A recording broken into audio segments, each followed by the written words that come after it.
Good evening, everyone. We get to lead off tonight with a rare piece of positive news about our battle with coronavirus. The early results are in for one of the most closely watched vaccine trials out of Oxford University. The bottom line, researchers say, it's safe and it triggered the hoped-for immune response in volunteers. The fast track on which this drug is being developed, years quicker than typical vaccines, is both reason for hope and for caution. It's where our team begins tonight. Here's Richard Engel. The initial results look promising.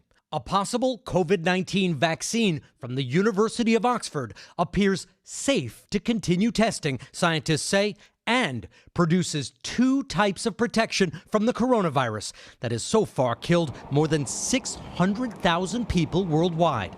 The trial included more than 1,000 healthy volunteers aged 18 to 55, with half receiving the experimental vaccine, shown to rapidly and robustly increase both coronavirus-fighting antibodies and virus-hunting T cells, according to results released today in the British journal The Lancet.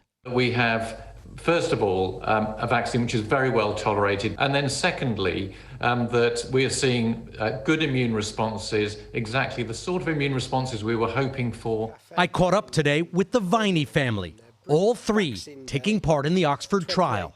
So when you read that, it's safe, appears to be effective on 2 levels, you have it in your bodies. What did you think? It's good that it's effective and safe. I think that the fact it's producing T cells as well, or shown to be, is a bonus, isn't it? It's like the cherry on the cake, really. How are you feeling? Several months have gone by. No difference at all. Not noticed anything at all, have we? No side effects at all. But there are some potential side effects, including headache and fatigue. So when could it be available? NBC's Keir Simmons spoke with the director of the Oxford Institute leading the research. If everything goes well, a vaccine by early 2021? A vaccine later this year is not impossible. A lot of things would have to go right for that to happen and to be deployed in 2020, but we're still targeting that. But scientists still don't know how older or vulnerable people will react to the vaccine, how long it lasts, or if it's strong enough. The only way we're going to find out is by doing the large phase 3 trials and wait for people to be infected as part of that trial. But the manufacturer, AstraZeneca, isn't waiting, already producing now, and the U.S. has secured 300 million doses. Scientists believe they can have an early batch for medical professionals or high-risk populations ready this year with wider distribution next year. But they really won't know how well it works until the volunteers who've taken the vaccine are actually exposed to the coronavirus. Lester? The world's certainly hoping tonight. Richard, thank you. The urgency of a vaccine underscored this evening by the worsening crisis in much of the country as COVID cases soar to new records and some cities appear close to ordering new shutdowns. NBC's Miguel Almaguer now with the latest. Falling deeper into crisis every day, California is set to soon eclipse 400,000 coronavirus cases, on pace to become the nation's largest source of infections as the city of Los Angeles teeters on the edge of another shutdown. LA County alone surpassing 4,000 deaths and 150,000 cases. The mayor asked, how close is the city to another stay-at-home order? I think we're on the brink of that. With the military sending California and Texas hundreds of doctors and nurses to fill staffing shortages, dozens of states across the country are still battling a rise in COVID cases. In Florida, more than 50 hospitals have no beds available in their ICUs. We should have stayed quarantined longer, honestly. In South Beach, the party is over. Strict curfews are aimed at cutting crowds and the spread of COVID. Sam Brock is there. On a normal summer day, this stretch of Ocean Drive would be crawling with people eating, drinking, and going to the beach. Now, a relative ghost town, not the visuals you would associate with Miami Beach pre-COVID. But many are defying rules and logic. This street party in Central Florida And scenes like this in Queens show many in tight quarters without masks. It comes as New York enters phase 4 of reopening, while states like Kentucky are setting their own daily record for new COVID cases. We are in a war against this virus. Many of the sick are under 40.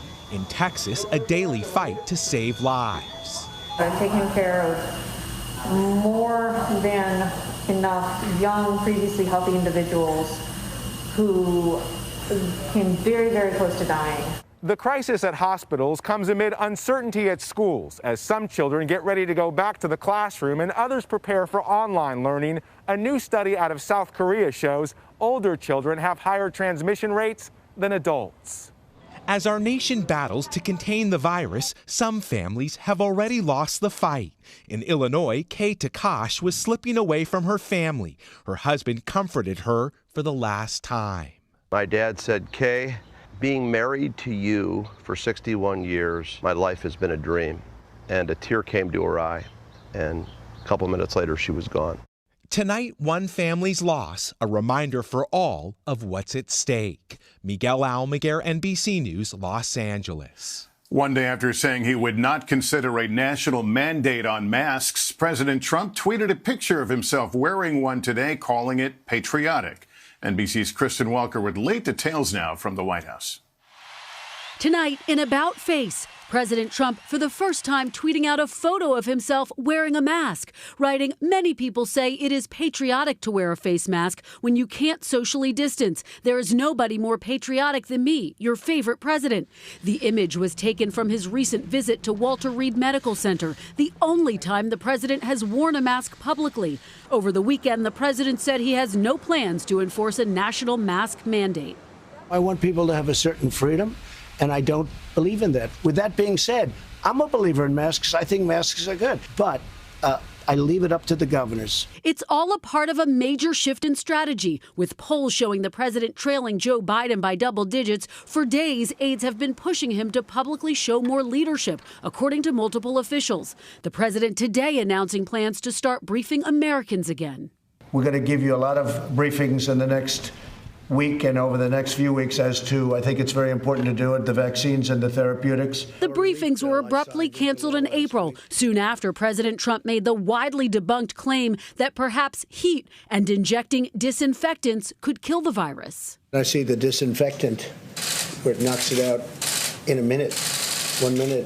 And is there a way we can do something like that by injection inside or almost a cleaning?